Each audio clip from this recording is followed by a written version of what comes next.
के लिए काम ही काम करते रहेंगे, खाएंगे क्या फिर? आदमी उन्होंने 200 के लिए तो बस 2000 रुपये लगा दिए। नाम का लेता है, कोई काम का लेता है, कोई कुछ का लेता है। यानी कांग्रेस के चक्कर में जहर खा लें।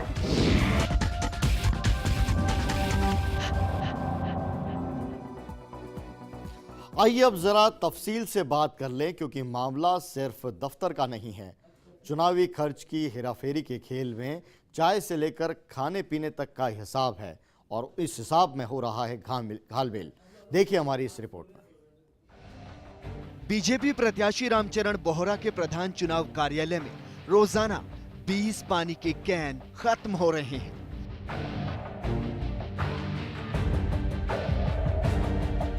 उन्होंने अपने चुनावी खर्च रजिस्टर में ये बताया है, लेकिन फर्स्ट इंडिया की टीम ने जब कार्यालय की पड़ताल की तो यहां 50 से ज्यादा कैन मिले।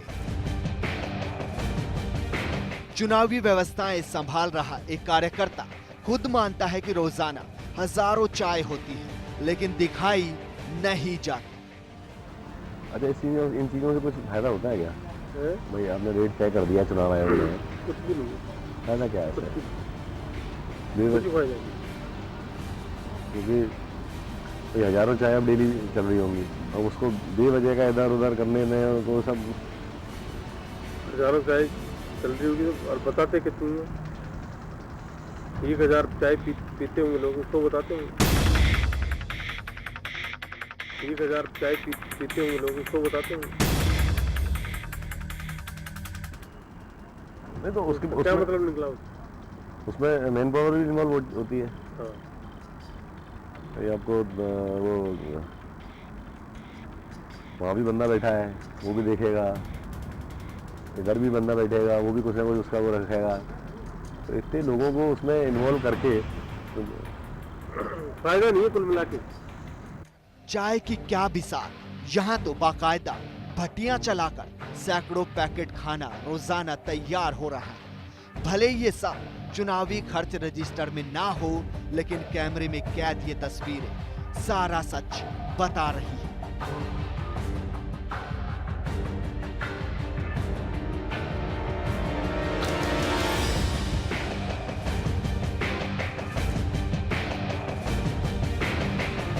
चुनावी खर्चों में आंकड़ों की बाजीगरी अपनी जगह है, लेकिन कार्यकर्ता महज चाय कॉफी पीकर ही काम नहीं चला रहे।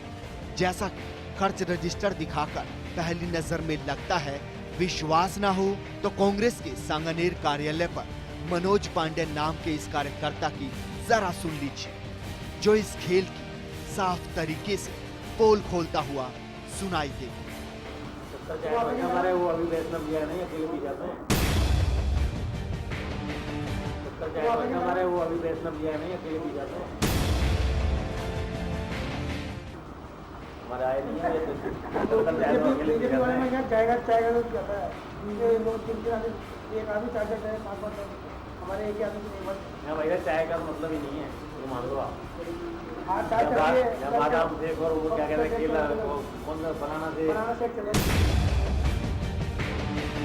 हाँ, चाय चाहिए। बादाम शेक और वो क्या कहते हैं केला, कौन सा बनाना शेक चाहिए। पांडे जी है, ये तो पता नहीं क्या। अब तो आप समझ गए होंगे कि कहावत हाथी के दांत दिखाने के कुछ और खाने के कुछ और ऐसे ही नहीं बनी।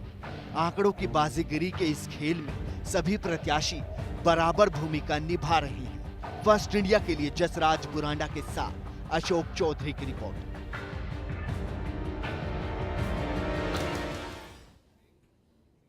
जब चुनाव में कार्यालय से लेकर खाने पीने तक का खर्च छिपाया जा रहा है, तो प्रचार में लगी गाड़ियों की बिसात ही क्या। प्रत्याशी जितनी गाड़ियों की अनुमति ले रहे हैं, उससे कई गुना ज्यादा गाड़ियां धड़ल्ले से चुनाव में इस्तेमाल की जा रही हैं। देखिए हमारा ये खुलासा। चुनाव प्रचार में उपयोग में ली जाने वाली गाड़ियों के शीशे पर निर्वाचन विभाग का अनुमति पत्र चस्पा होना जरूरी है। जब फर्स्ट इंडिया की टीम प्रत्याशियों के चुनाव प्रचार कार्यालयों पर पहुंची, तो ऐसी दर्जनों गाड़ियां मिली जिनका इस्तेमाल चुनाव प्रचार में धड़ल्ले से हो रहा है, वो भी बगैर अनुमति के। अब जरा इन गाड़ियों पर नजर डालें, जिन पर कांग्रेस प्रत्याशी डॉक्टर महेश जोशी के स्टिकर लगे हैं, और ये ओपन जिप्सी जो झंडे बैनरों से अटी पड़ी है मगर परमिशन नदारद है। रामचरण बोहरा के कार्यालय के बाहर खड़ी इस गाड़ी के ड्राइवर ने माना कि गाड़ी चुनाव में चल रही है, मगर गाड़ी पर परमिशन लगी है दौसा लोकसभा क्षेत्र के बीजेपी प्रत्याशी हरीश मीणा। जैसे ही फर्स्ट इंडिया के कैमरे की नजर इस पर पड़ी, ड्राइवर ने वो अनुमति पत्र फाड़ दिया। गाड़ी पर आप ही हो? वैसे आप ही हो गए गाड़ी पे? है तुम्हारी नहीं हो तो फिर मेरी है, मैं ले जाऊंगा। था नहीं, गाड़ी तो मेरी है। तो लोग बोल रहे यार सीधी सीधी।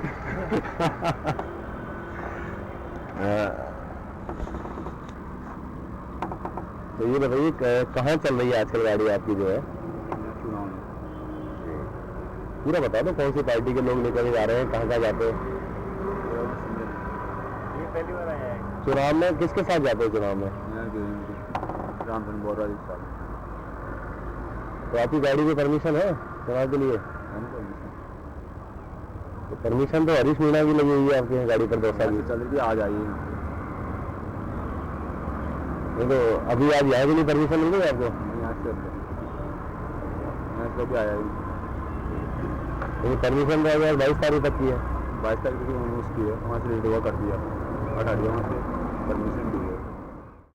चमचमाती सफेद टैक्सी परमिट की ये गाड़ियां भी चुनाव प्रचार में इस्तेमाल की जा रही है। बाकायदा कार्यकर्ता इन गाड़ियों में प्रचार सामग्री रखते और गले में बीजेपी के चुनाव चिन्ह वाले मफलर लपेटे आ रहे हैं, मगर परमिशन यहां भी नदारद है, यानी चुनावी खर्च बचाने की पूरी कवायद की जा रही है।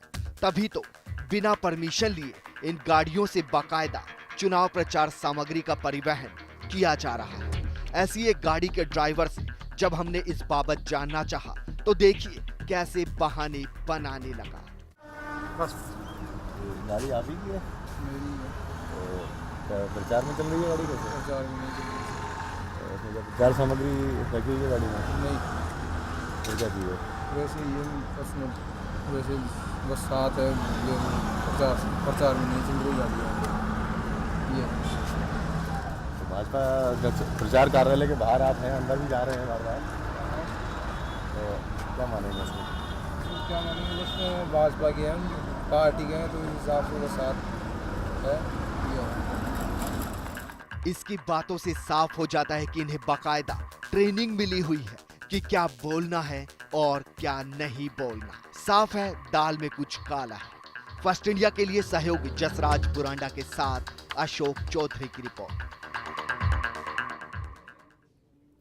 चुनाव खर्च छिपाने के साथ ही निर्वाचन विभाग के निर्देशों की धज्जियां उड़ाने वाले प्रत्याशी कानून को धता बताने में पीछे नहीं हैं। जो लोग कल संसद में जाकर कानून बनाएंगे वो आज किस कदर कानून को तोड़ने में जुटे हैं, देखिए हमारी ये एक्सक्लूसिव रिपोर्ट। ये महज एक कागज का टुकड़ा नहीं बल्कि जयपुर जिला निर्वाचन अधिकारी का वो संदेश है जिसमें लिखा है कि प्रत्याशियों को चुनाव प्रचार कार्यालय किन शर्तों के साथ खोलने की अनुमति दी जाएगी, जिसमें क्रमांक 6 में साफ लिखा है कि चुनाव प्रचार कार्यालय पर महज एक झंडा या बैनर जो 4 गुना 8 फीट का होगा। इसकी समीक्षा में निर्वाचन विभाग की मोबाइल टीमें भी जुटी हैं। उनके अस्थायी चुनाव प्रचार कार्यालय के लिए 4 बाई 8 पर फीट का एक झंडा या बैनर लगाने के लिए अनुमति किया गया है। यदि कहीं पर इस नियम की पालना नहीं हो रही है और हमारी जानकारी में आता है तो हम संबंधित फ्लाइंग स्क्वाड, संबंधित सहायक रिटर्निंग अधिकारी को भेज करके उस मामले की जांच और कार्रवाई भी कराएंगे। लेकिन कांग्रेस प्रत्याशी डॉक्टर महेश जोशी के घर और प्रधान चुनाव कार्यालय पर लगे बड़े बड़े होर्डिंग्स खुद ही सारी कहानी बयां कर रहे हैं। कांग्रेस के सांगानेर कार्यालय पर लगा ये बड़ा बैनर करीब 25 फीट का है, जबकि नियम महज 8 फीट का है। आम आदमी पार्टी के डॉक्टर वीरेंद्र सिंह के इस कार्यालय पर बैनर भले ही साइज का और नियमों के तहत लगा हो, मगर एक से ज्यादा पोस्टर यहां भी चस्पा दिए गए। वहीं होर्डिंग लगाने में बीजेपी के रामचरण बोहरा ने भी सभी को पीछे छोड़ दिया।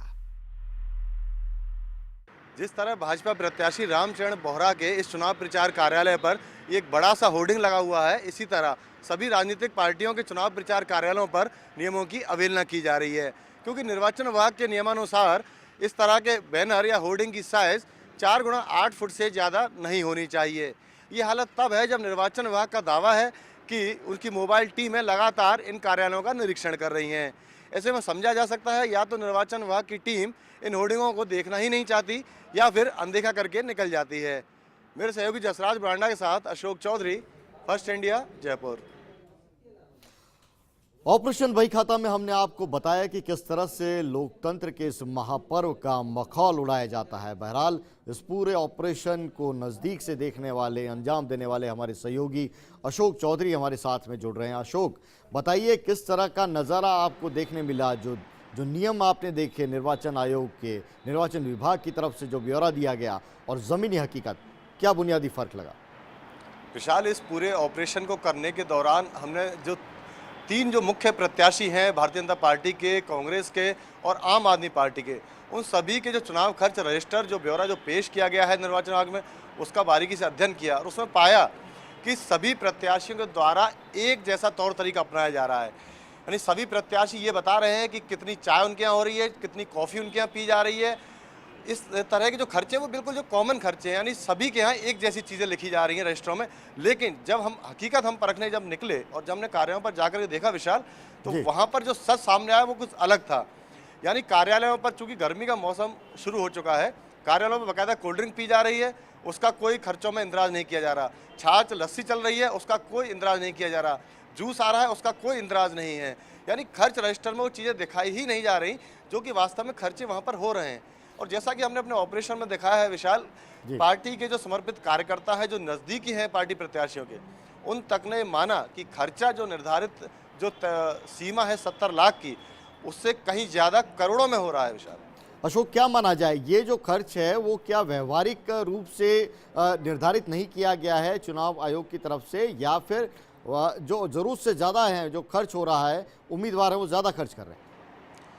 देखो विशाल, जहाँ तक निर्धारित खर्च की बात है, उसको बाकायदा जो निर्वाचन विभाग के द्वारा कमेटी बनाई गई थी, उस कमेटी ने डिसाइड किया है। एक दो मामलों में ऐसा हो सकता है कि वो खर्च जो सीमा है वो व्यवहारिक नहीं हो, लेकिन अधिकांश मामलों में वो व्यवहारिक है और उसी के तहत, यानी एक कमेटी ने डिसाइड किया है, जो बाजार मूल्य है उसी के हिसाब से तय किया गया है। लेकिन कहीं ना कहीं जो प्रत्याशी हैं वो खर्चा कम दिखाना चाहते हैं, क्योंकि हकीकत उससे कोसों दूर है।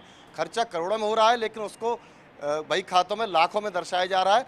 और कोई भी प्रत्याशी ऐसा नहीं है विशाल जो 70 लाख की सीमा को भी सही मायने में उसको दिखा पाया। नहीं, कहीं ना कहीं 25 लाख 35 लाख, और यही अमूमन होता आया है अभी तक। यानी चुनाव खर्च को कम करने की जो कोशिश की जा रही है वो प्रत्याशियों के द्वारा की जा रही है। लेकिन सवाल ये उठता है अशोक कि जिन चीज़ों को आपने देखा बारीकी से, चुनाव आयोग की मोबाइल टीम क्या कर रही थी, क्या उनकी नज़र इन पर नहीं है? देखिए, बिल्कुल चुनाव आयोग का दावा जरूर है कि उनकी टीमें लगातार जो चीज़ें हैं उनको पकड़ने की कोशिश कर रही हैं, कार्रवाई करें, लेकिन वो भी जो सतही चीज़ें हैं विशाल, उन्हीं तक उनकी कार्रवाई सीमित है।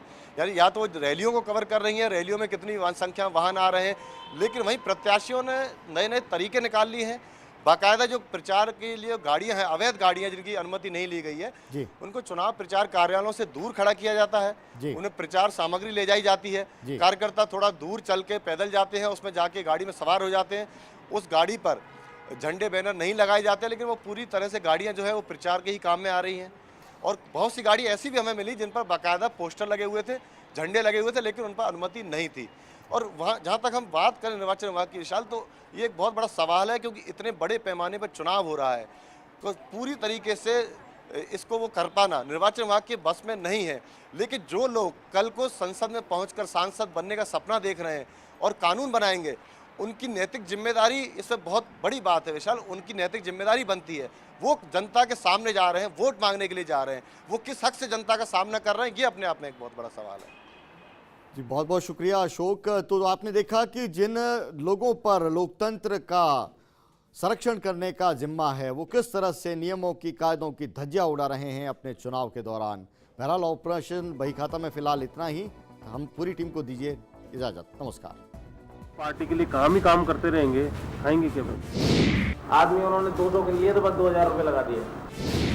नाम का लेता है, कोई काम का लेता है, कोई कुछ का लेता है। यानी कांग्रेस के कर्म जहर खा लें।